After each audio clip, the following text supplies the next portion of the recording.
No, we're in the right place. I could not actually see which order I brought you guys up in. Awesome stuff. Well, welcome, folks. Should I do the intro, Joel? Should we rock and roll? Yes, I think we should rock, roll, and slide. Awesome stuff. Well, folks, welcome to episode 3 of the Fighting for the Right to Party.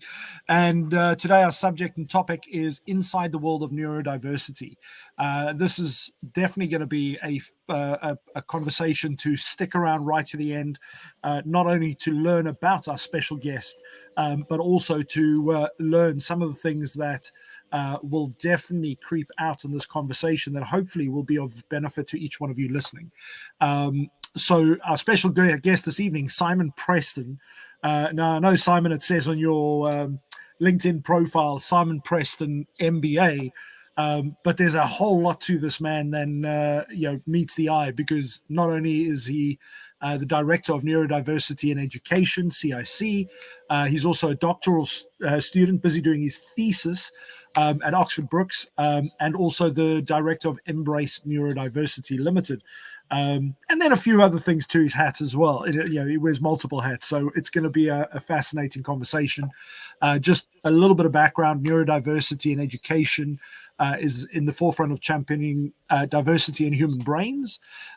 So good luck with the two of us this evening. Recognizing the unique strengths and challenges of individuals with neurological differences like autism, ADHD, and dyslexia.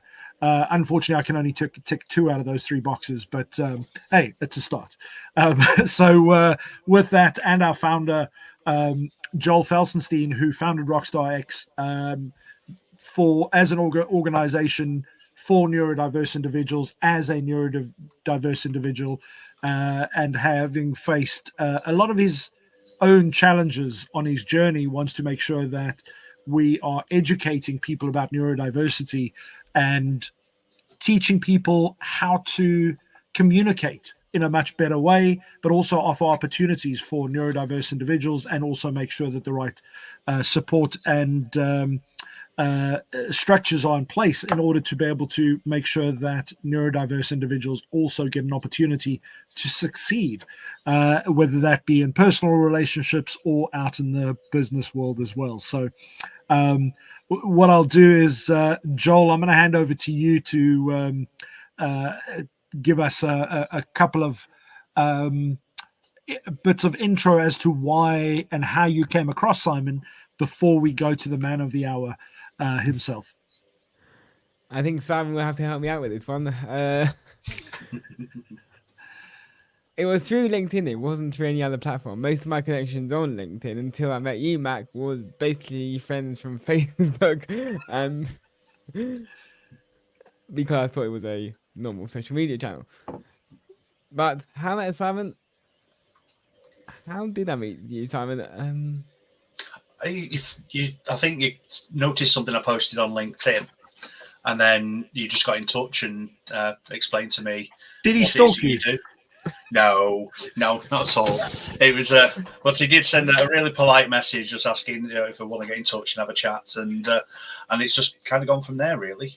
So yeah, very, very good, nice, friendly intro. And what I really liked actually was that is that you introduce yourself using the voice note bit, which really helps me, and that really does, because I'm autistic and dyslexic, and I struggle sometimes with understanding what I'm reading, but Joel introduced himself verbally, which on LinkedIn, and that was great. I was like, oh, I like this guy. I'm gonna have a chat.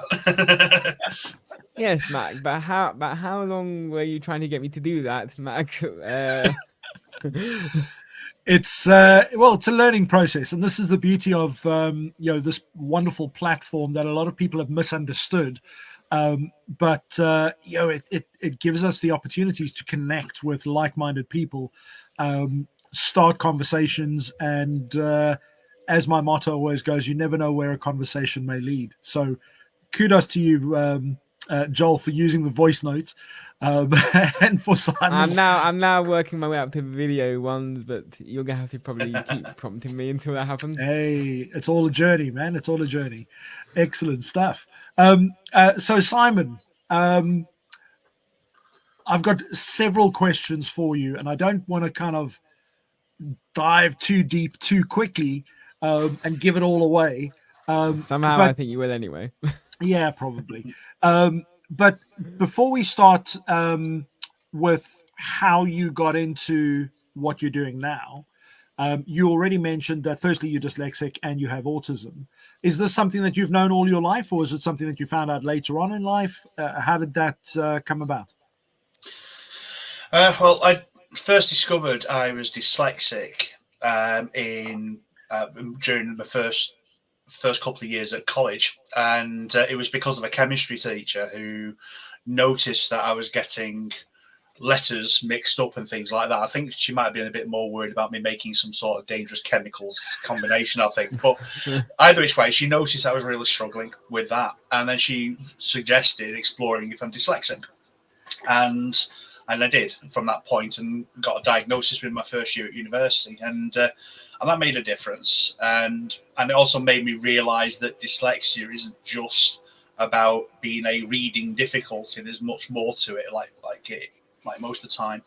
And over that time afterwards, I just learnt that the way I see things and visualize things was fine. It's not strange or weird or anything like that.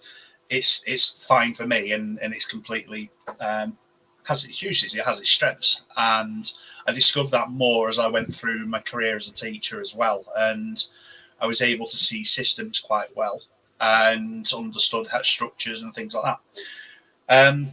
My journey to discovering that I'm autistic, because I prefer to be identity first, so I'm autistic as opposed to have autism. So it's I view it's very much part of who I am, and does drive my day-to-day life. And I know some people would prefer to say that they have autism. I don't. I prefer to say I'm autistic. It's down to personal preference.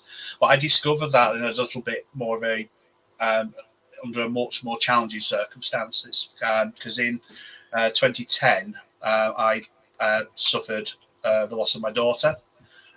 She died suddenly overnight. She was 3 years old, and turns out it's a sudden cardiac death, and with no idea what the cause is. Now, at the time, I didn't know I was autistic, and so didn't understand hyperfocus, monotropism, didn't know any of this at all when that happened. And after time, I just kept getting into lots of cycles, negative cycles, and I also blamed myself for my daughter's death, and went through life convinced I'm a failure as a father, basically. And it affected my work, it affected friendships, it affected a lot, and turbulence happened for quite some time then after that. And it wasn't until around 2017 where I had a significant burnout, and that was very, very painful and very distressing. And my GP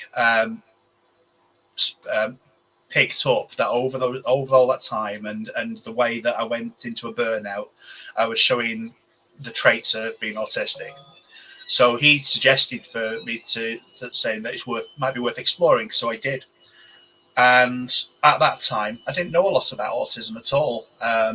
In fact, a lot of the misconceptions that are around nowadays, I was one of those people with those misconceptions, until I realised and learned that actually, I'm autistic, and then naturally you want to know who you are and how you work, and you delve more deeper into it, and that's effectively what then had turned my life around, because I realised in then all that time that I thought that I was different, broken, and so on, that actually no, I'm not broken at all. I'm just different, and it's absolutely fine to be different. I have my challenges, but I also have my strengths, and that's why I then redirected my focus. I'm still working within the education field, but that's why I decided to do the MBA and now the Doctorate of Education. So yeah, so it was 2019 when I was diagnosed. So I was 39 years old, so it was a very late diagnosis. But looking back on it though, and the way that my life had gone up to that point, there were so many questions answered, and it just makes things a lot easier to understand. And yeah, I've had to waffled on a bit there. So No, wow. I mean, that was sure. I had to just take some time there. I mean, that's one crazy journey to have been on,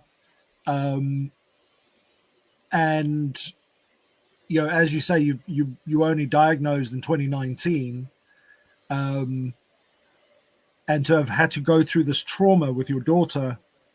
I know as a parent, and unfortunately having lost a son myself, the questions you ask yourself and the things that you go through is it can play a lot of mind games, and the impact on your mental health and just your ultimately on your physical health as a result is crazy. I can't say I went through anything close to what you did, but knowing that you've been on this journey and have, as a result, got some answers as you've gone on, I believe we learn things in life that either set us up to be able to make an impact in the world and make a difference through the hardships and the things that we've learned, so that we can help other people that are either going through something similar or help people prevent having to go through something similar where possible. And I'm sitting here with goosebumps, just like. Well, it's interesting what you were saying, actually, because how it affects you with your mental health and your physical health, because that's exactly what happened. Because I went through, I think very, very quickly, then I'm able to speak. So when I'm thinking about it, constantly asking myself, what could I have done differently? And because I'm a visual thinker, I run through it in my mind over and over again and trying to change things. It's almost trying to look for what would the universe look like if I'd have done this and this. And eventually, after a few years, I then realized that I started to believe when people were saying to me, it's not your fault. And that was a turning point in a sense, but the depression was still there because of how deep that really went. And also, from a physical health perspective, I did end up then developing dilated cardiomyopathy in my heart. And although there's no medical evidence to suggest that this was caused by the depression, all my family were subsequently tested after my daughter passed away. Obviously, they started to check us out with investigations. And I was relatively clear at the start, and we were all clear. But then I got picked up a few years later and noticed that I had skipped heartbeats. And the whole of my family are clear, completely clear, but only me has dilated cardiomyopathy. And I just keep feeling that it's like, well, holding all that pain in for so long and trying to find this new world and understand this new reality that I've suddenly found myself into has actually literally resulted in me having a literal broken heart. And so it's kind of, that's where my thinking was going with it. But like I said, I don't have the medical evidence. But just touching on what you were saying as well about people's, this is the kind of thing which makes lived experience really, really powerful. Because with lived experience comes a lot of opportunity to develop knowledge, and a lot of knowledge that can be tapped into to improve things. And this is one of the major things that I'm quite into about neurodiversity inclusion, because lived experience of neurodivergent people and the way that neurodivergent people perceive and experience the world can generate knowledge that can help bring really move the world forward. And we've only recently had a major shift in that kind of mentality in with the pandemic. The private sector, in particular, facing an existential threat to their businesses, needed diverse ways of thinking to survive. And so, neurodiversity was incredibly powerful during the pandemic. And here we are now having many more conversations about neurodiversity. So, yeah, I mean, the sad things is a lot's happened in a very short space of time. I mean, when you think about what's happened since the pandemic to present time, there's been I feel, and correct me if I'm wrong here, either one of you, but there's been a lot more focus over the last 3 to 4 years, not on only neurodiversity, but mental health as a whole because of the impact of the pandemic. Yeah. But also the ability for a lot of neurodiverse individuals to really have an opportunity to express themselves in a different way by being allowed their private space to work from home, not have and they can create the environment they work in, as opposed to having to be forced into the typical corporate environments where those aren't necessarily set up for the best environment to support those individuals. But ironically, Joel and I were doing our the last live we did with the National Autistic Society.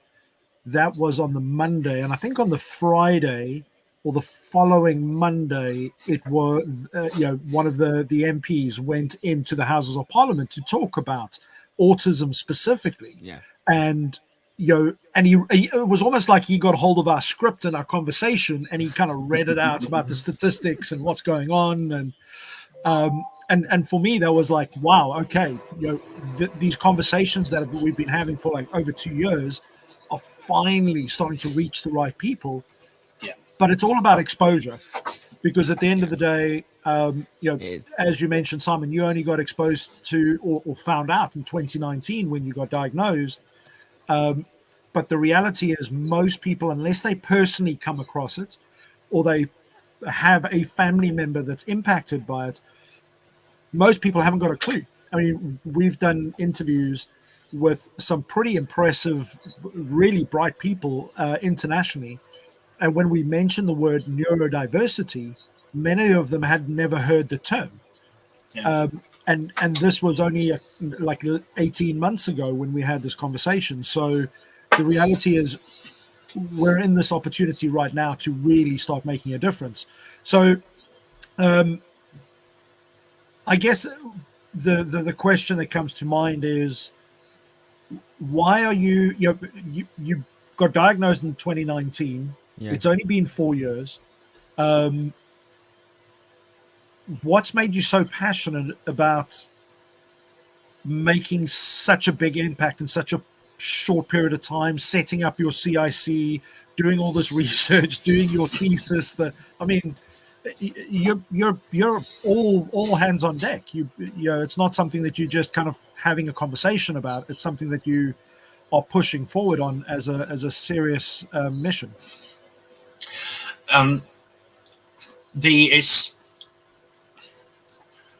My main reasons is not just on my own lived experiences of how I progressed through education as a professional as well, but also my two other children, because since Bethany passed away, we've had 2 more children. We've got Sophie, who's now 12, and Phoenix, who is a total pocket rocket. He's 3 years old, and he's pre-verbal at the moment. So, and the whole of my family, including my wife, we're all diagnosed autistic, apart from my son at the moment. Like I say, he's 3, but he's clear as day. He is autistic, and I think about the difficulties really by my second daughter and the things that she's had to face, and how the system has actually made it quite inaccessible for her. Yeah. And she ended up being when the pandemic hit, and she had to work from home and things like that, the separation anxiety starts to kick in quite significantly. But then she became a school refuser for 2 years after that, and she was waiting for an EHCP to be developed, which takes such a long time for the schools to get the evidence that they need, because my daughter needs to be in the school for them to gather the evidence. Yep. So we were kind of hitting catch-22s quite a bit. But we got there in the end, and the school did do a brilliant job in getting the HCP sorted out really quickly once we got the evidence. But then it made me thinking about, she's missed out on 2 years of education there, which is a big dent. And now she goes to a special school now, and she's absolutely loving it, and that's great, and she will be absolutely fine. I know, I've got no doubt.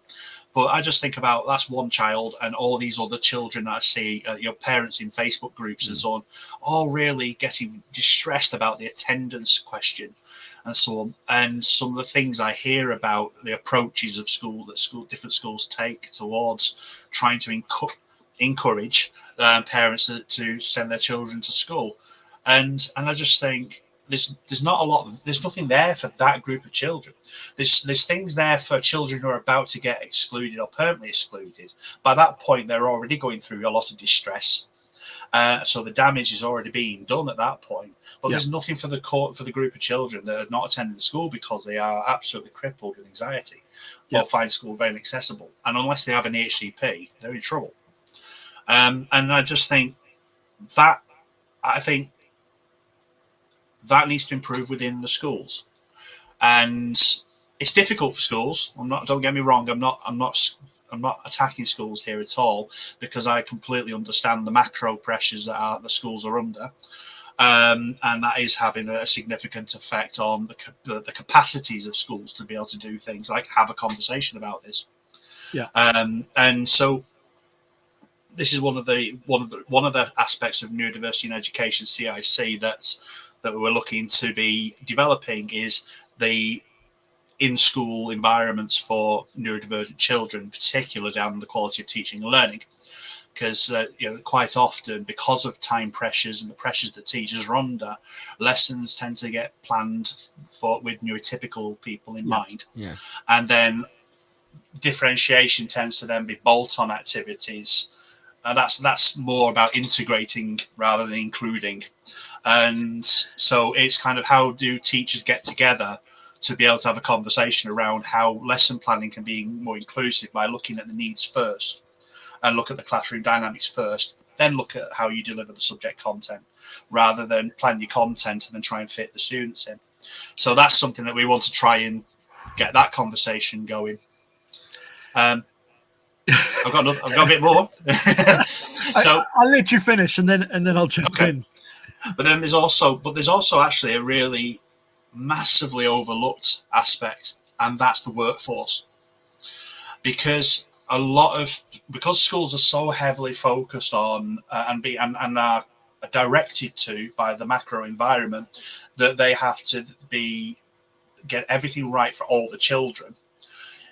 There seems to be sort of an implicit implication, or some sort of implication there, that the workforce are neurotypical, and they're not. It's a neurodiverse workforce.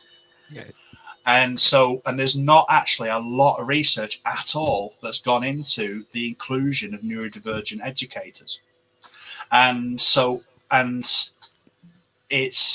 This is where the ED where I'm going to be going to is going to be sitting in, is with the work within that workforce. It's really under researched, and I do think that if you really understand and work with and tap into the lived experiences of neurodivergent educators, can actually really inform how high quality teaching and learning for a neurodiverse class of students can take place. What does that look like?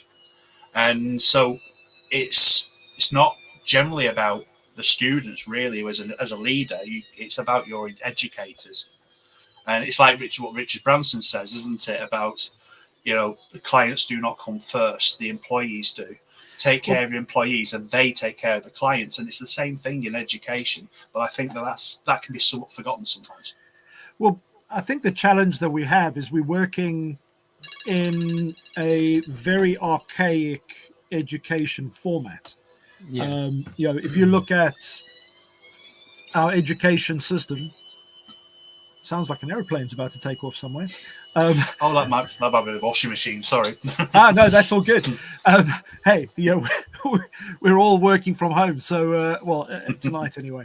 But the reality is, the education system is still very much in the post-World War II format, where it's about hitting the conveyor belt. It's about how can we get as many people to do as many things in a simple format, follow a process. Hence why all the desks, are set up like they are, because it's that factory-like cycle that they're looking at pushing children through. Now, the reality is, if you look at where we've been in the last 3.5, 4 years with the pandemic, the massive push for, for the digital space, for AI, machine learning, for all of these incredible developments, a lot of that I don't believe would have happened as fast had it not been for that push that we had through the pandemic, because it's allowed those creatives to be able to almost work outside the box, because they had to come up with a lot of solutions very quickly. I mean, some of these solutions have been around for years. They were just never fine-tuned to work en masse. And everything you've mentioned there is 100% on the nose, because our education system, the average teacher gets something like 4 hours in a 3-year period of training about neurodiversity. And when it comes to diagnosis across the country, it can be anywhere between 18 months and 6 years, depending on where you're located in the country. And then when you're looking at... Some longer. Yeah, absolutely. And then if you're looking at the current constraints that schools have to work in. So I loved your point about not knocking schools here, because schools work within the parameters that they've been set and the budgets that they get. And, they're always being pushed to be more effective, more resourceful, and work with less time and time again. That our schooling system isn't set up to support neurodiverse individuals. Even having 1 or 2 in a class, most teachers don't cope with that because they haven't got the right support or understanding of how to support that individual. And this is why it's quite traumatic for neurodiverse individuals in the school, because of the fact that a lot of the times they get singled out. They get told that they're the disruptive ones, because they're not conforming to, atypical type of, way of working. It's easier to take that student out of the mix and focus on the majority. And there's that balance that has to be struck of making sure that the majority get the right education, but also those individuals who need that personalized education as well. So many parents are at an absolute loss because let me ask you this question, because I want to stop talking now. Is, for yourself as an example, Simon, how has this impacted you as a family, and what kind of challenges have you had to face through the schooling system that got you to this point where you were like, you know what, something's got to be done? I mean, if talking from a professional perspective, I've been doing the same approach for quite some time, because I have to mask through the day quite frequently. You've got to show that with the children, we're teaching the children, being that role model for them, and working with colleagues, and you do have to mask quite a bit, and it's exhausting. So when I get home at the end of the day, when I want to, when I usually be able to spend some time with my family, I have to go up and sleep and hit the reset button. Now, and I've got a 3-year-old son as well who has an earlier bedtime. Sometimes I end up missing him. And also when I've not been having the energy to do things like go to the gym or anything like that. And so it does have a knock-on effect outside of working hours. Just coming back to also about the teachers within the workforce, quite a bit at the moment is being talked about is well-being. And I often wonder how many of the teachers that are leaving the profession are neurodivergent. And so there is focus going into well-being and mental health. And the thing is with neurodiversity is that mental health issues arise as a consequence of unmet need, similar to how behaviors arise from unmet need. And it's my view is a bit like trying to put out a fire. If you try to put your extinguisher, point it towards the flames, you're not going to put the fire out. It's just going to keep flickering. And if you point your extinguisher towards the source, you'll put the fire out. And I think that with the focus being quite a bit on well-being and mental health, albeit needed for people who are extremely struggling, they should really. That's like putting the extinguisher on the flames. Yeah. Really, what they should be trying to do really is actually look at what the root cause of the issue is, what the source of the problem is, and address that. So that way, people's mental health don't start to suffer. I just think it's a shame that we are in an age where we have mental health first aiders, and we're needing mental health. What's that saying about the system that's producing this kind of reaction, this kind of outcome? And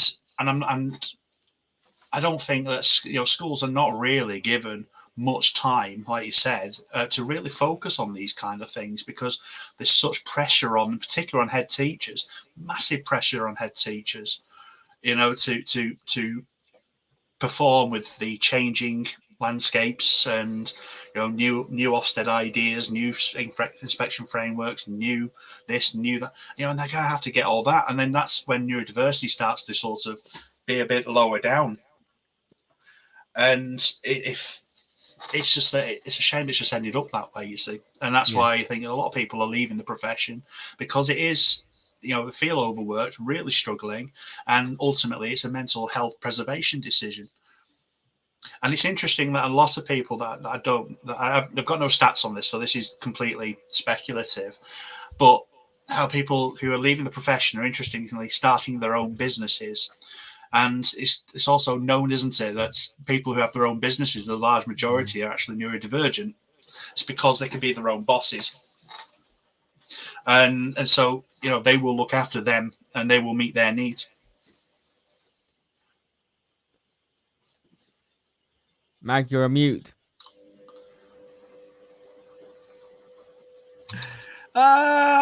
User error. You know how many of these video things I've done? Like literally maybe thousands.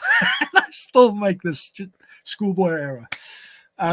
But we've gone through so much in such a little time, and what I'm finding from all these conversations we're having, including today's, is that it's not like we need a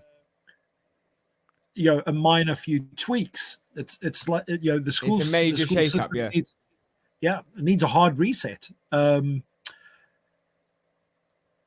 It's what they call a wicked problem. It's a complex chain and system of issues. And if you try to just fix one issue, it can actually not solve the problem, because it'll have a ripple effect across the system. And that's where I think that the work has to be done, really, is recognizing that this is a wicked problem, not a tame one where, it's a problem, we have a solution. It's not that kind of a problem. It's complex, which means it needs management and quite often systems thinking and systems leadership. And so and I think that's where when it is where neurodiversity in education is looking to sit into to start these conversations about the system itself. So it's not just about, how do you support neurodivergent teachers? How do you support neurodivergent students? It's how does the system include everybody, all stakeholders, and that includes neurotypical, everyone's got to be together. So the neurodiversity in education is not aiming to be an us versus them kind of approach. It's a vehicle to get the collaboration going. It's a vehicle to get the conversations going. It's a go-to to sort of bounce ideas with, and that's why I envisage it to be. So we're bringing in the research that's been conducted, which, like I said before, there's very little being done on the actual workforce. However, there is research being done. It's emerging. We can bring that into the schools. And it's not just schools. You're talking local authorities as well, councils, and so on. And so it is about the system itself. And like you said, it's developed. It has evolved into where it is now, but it's not evolving as fast. So I'll be quiet. It's all good. I mean, Joel and I have had so many conversations over the last couple of years with various individuals as well as amongst ourselves on audio shows. And what we're finding is there are a lot of people like yourself that are extremely passionate about what you want to do. You've got incredible ideas, but again, it comes down to things like resources, exposure.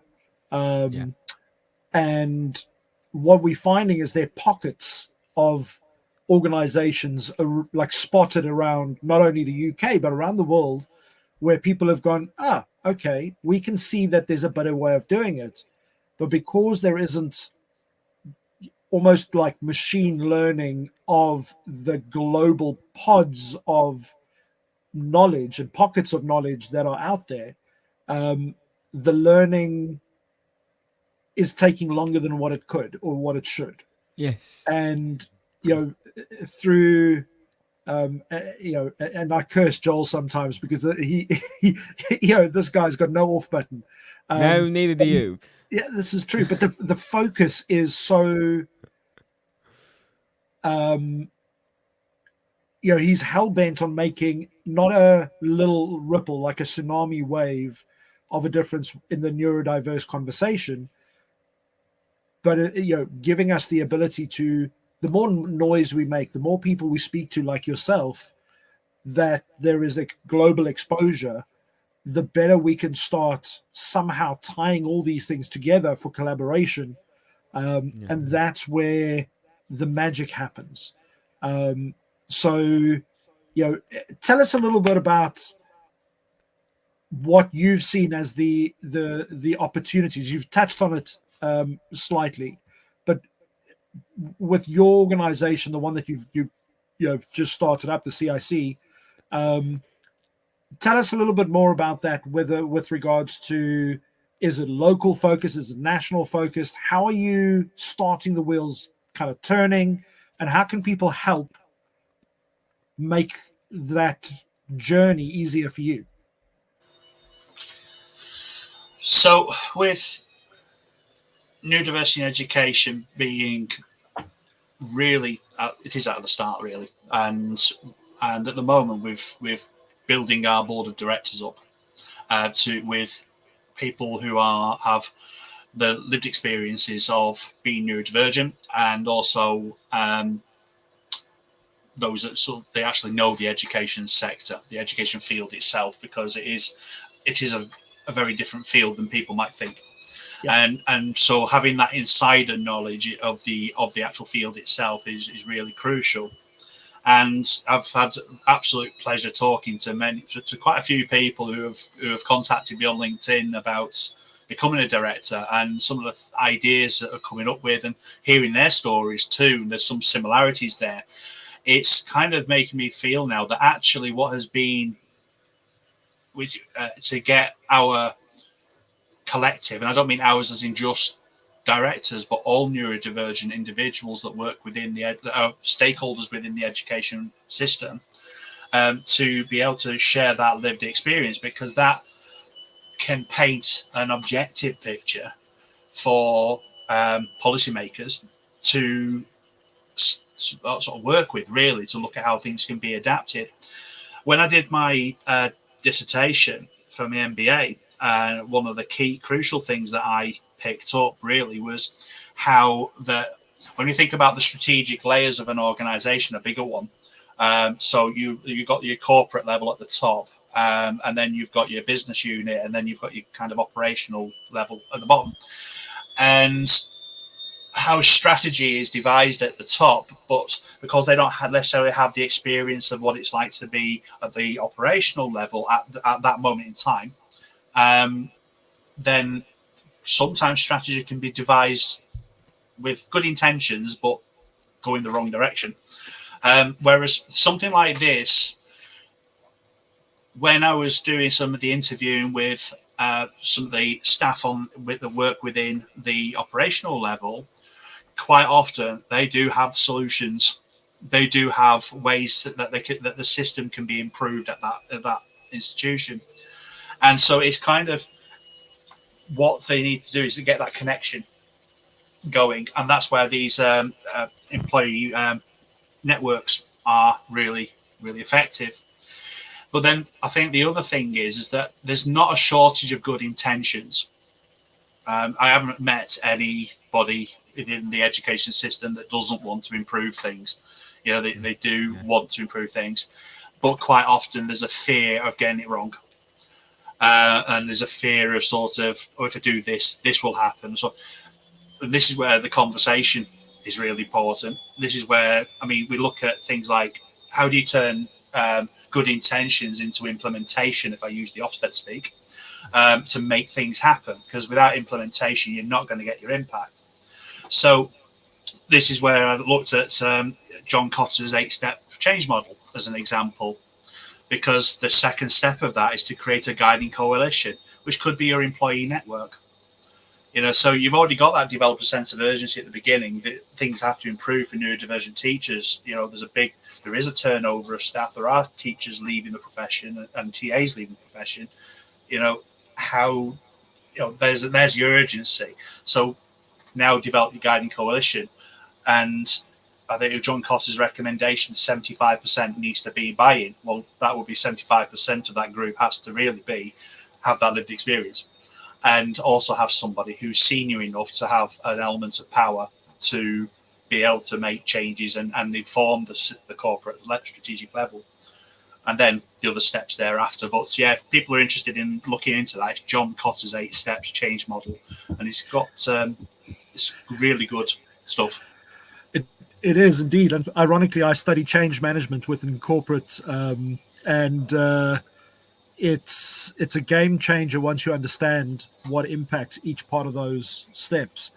And it's there's a lot of hard work that goes into the process. I mean, I know it's a simple model, but it's understanding that model at each one of those steps to make sure that you can implement and roll out. And that's why having somebody like yourself who's process minded is so important. Yeah. And that's the thing, is that I react really well when I can see things systemically. And one of the things there, like you said, there is a lot that has to go into that strategic planning.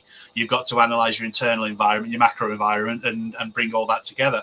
And one of the other models that have been really useful for analyzing your internals is, and I'm pretty sure you've heard of this one, the McKinsey 7S. You know, I think that's a really good model for looking at how things interconnect. And and we're getting to the change management realm now, aren't we? Oh, I tell you what, we might have lost people in the last 60 seconds or so. Sorry, but no, it's all good. It's all good.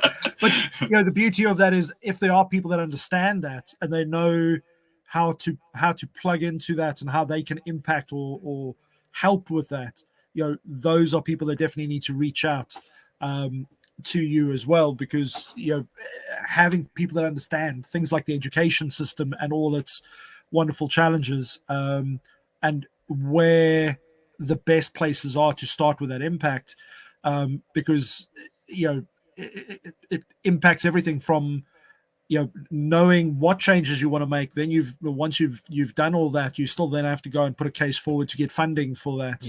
And it's a vicious circle that continues. Joel, tell me, what questions have you got for Simon? I've been talking far too much. Yes, I know. I love the fact that you're just so honest.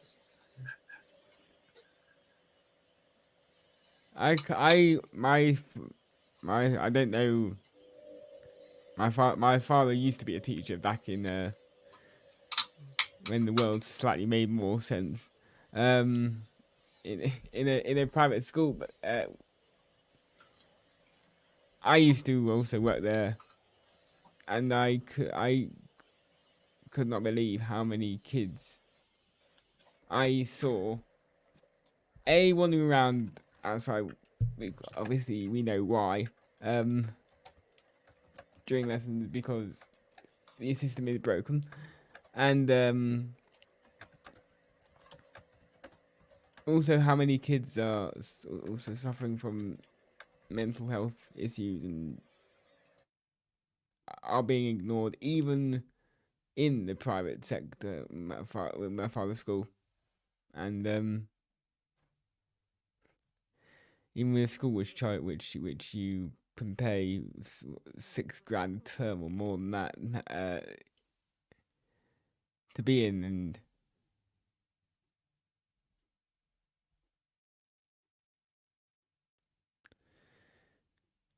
so what would neurodiversity in education do to not only in the public schooling, but get into the private schools? Well, that's the focus of neurodiversity in education is all the settings. So that would be private, public schools, and so on. It'd be all those kind of settings. But I think one of the real important things, really, that neurodiversity in education will seek to do is actually empower rather than give people the solutions to things. So it's more sort of allowing people to be able to have that discussion with people who understand and they can help understand neurodiversity, but also help them to find the solutions within their own context. As I mentioned earlier, with it being such a complex issue and no two institutions run in exactly the same way, they all have their own specific context. There is not a one size fits all, because if there was, we'd be doing it, wouldn't we? We wouldn't be having this conversation. So it's really important to support different institutions within their own context, their starting points, and then draft out a plan there, whether it be a strategic plan, change management, whichever from that point. So that's the idea really that we would want to try and get to, is be more focused on the implementation, because we respect that there is already good intentions out there, and that's great, but we want to help facilitate the conversation at a much bigger level. Would love to be national level, of course, to actually facilitate those changes and get, not just that, get groups of schools together, and talk to each other about it and so on, in a very safe environment where they can test out and think about ideas. Because I've never been a head teacher, but I understand that head teachers can feel incredibly isolated when it comes to things like this. And so, I think that having a safe space environment, like a conference or something, that I don't want to give too much away about what we've got planned, but because you can if you want. Not just yet. But it's trying to get people together and talking about it, and then people going back and trying things out, and then coming back and then talking about what went well and what didn't, because then that makes then people feel a bit better about it's okay to fail at something. Actually it didn't quite work. Okay, well, let's reflect why it didn't work. Why did that work as well? Reflect on why it worked, things like that, because there's so much can be learned from those conversations. And I don't think those conversations are taking place at the moment. So that's why I think that neurodiversity in education can be really helpful to help move things forward. I think that's a really great point, because one of the things that I've loved about some of the organizations that and the kind of global entrepreneurs that have created, and I'm not going to name drop here, but some of the big, large social media channels, as an example, one of their kind of mantras was, go and break things and do it fast. And that's allowed a whole new world to, basically take over what most people are doing 24/7, scrolling through their phones these days. But if we could imagine what that mindset has done for social media and for digital space, having that mindset in the education world it's well overdue. And one of the biggest challenges I see short term is the fact that there's so much red tape when it comes to education. But this is where the opportunity of having these discussions and reviewing how things are done will hopefully start shedding some light on, well, why is there certain red tape in certain areas? And is that because it's it's just been that way? Because that, unfortunately, that's one of the big stoppers to any progress, is when people go, well, it's always been like that. We don't, so they don't change things. So for yourself, Simon, are you currently, over the next kind of 12 months, are you focused locally, or are you focused in specific schools, working with specific councils? How, if anybody's listening right now and they can help you with either introductions or to reach out to you, where would the biggest help for you be right now? Well, at the moment, we're forming our board, but I think that the other thing that's really going to be very helpful is to get a group of head teachers together, and we are looking to be starting off. I know usually the recommendation is you start off small and get bigger, but at the moment it's more sort of about having the conversations with people who would like to have that conversation and get involved in those kind of discussions. So something I am going to be looking to start off soon is something I did do with Embrace Neurodiversity, which is where I did a knowledge exchange every month and got people together just talking about neurodiversity in the workplace generally.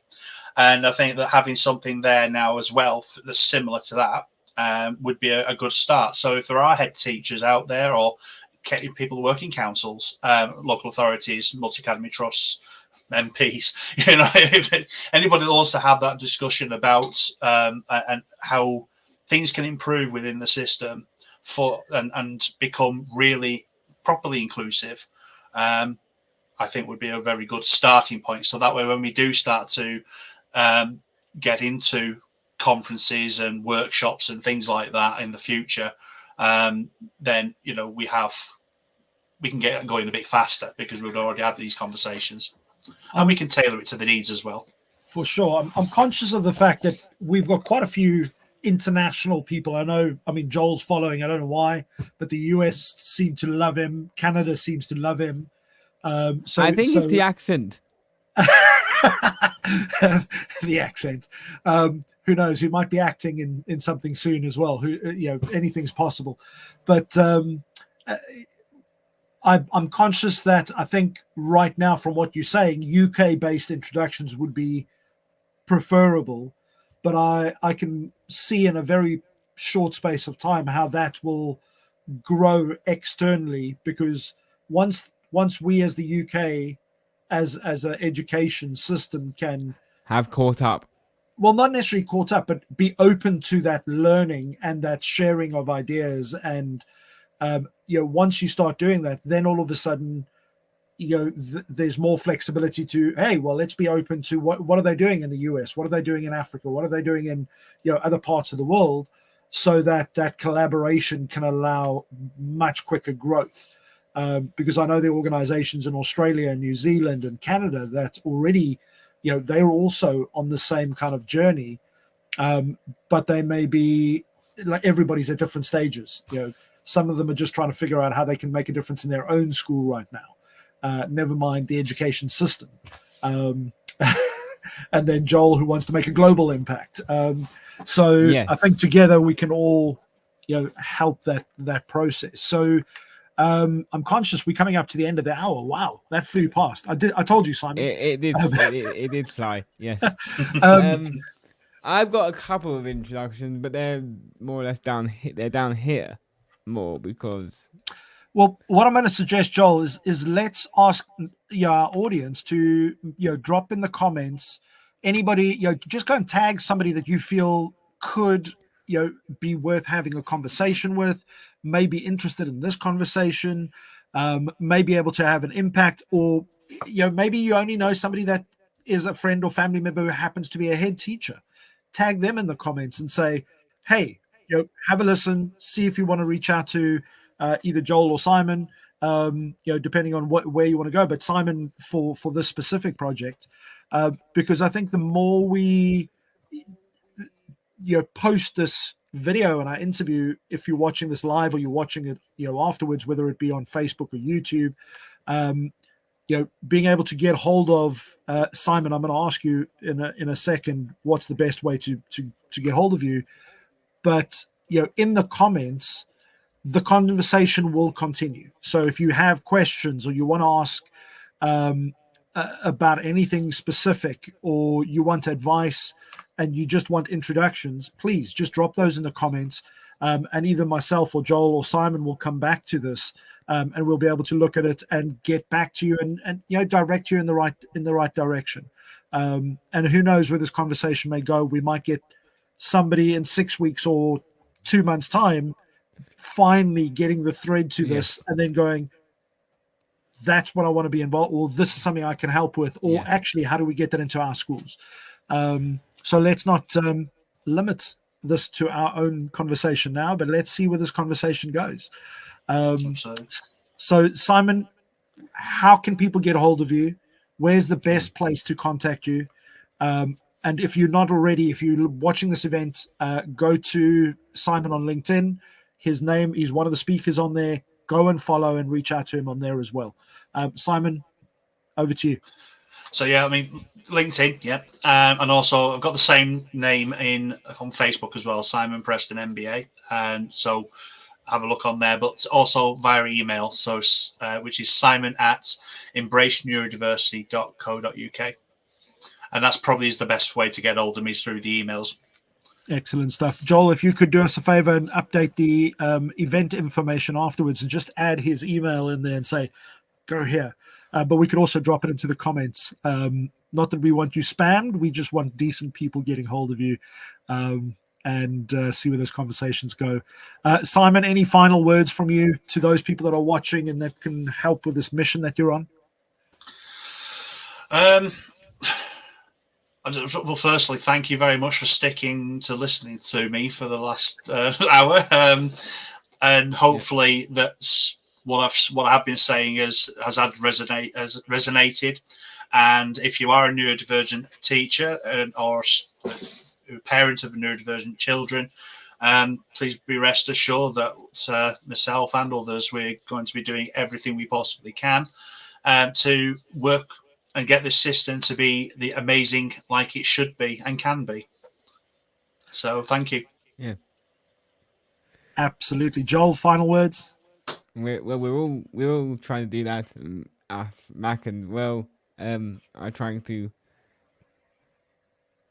upgrade, shall we say, the in our case the world's education system. And thank you all for coming. Those of you who stayed for the hour, well done. It's not very easy sitting in front of a screen for an hour. I mean, you get used to it if you, like me, have played video games to death throughout your childhood, so you sitting on your backside becomes more of a norm and shouldn't really be encouraged. But yes, join us for the next time when, and if you also want to come up and be one of our guests, feel free to stick it in the comments and send Mac or myself a DM. Excellent stuff. Well, folks, it's been an incredible conversation around the inside the world of neurodiversity. I think we've opened a can of worms, as we always do. But that's the aim of this. It's about, having these conversations, seeing where they go, see what the challenges are. And Simon, thank you for sharing so openly your journey, and absolutely blown away by what you've already pushing for in such a short period of time. And I look forward to the book coming out. As do Yeah. I. I'm on chapter 3, so I'm getting there. Good man. Awesome stuff. Well, thank you having me, again. Excellent Thank you, stuff. bro. Well, folks, have a great evening. Thank you for listening and watching.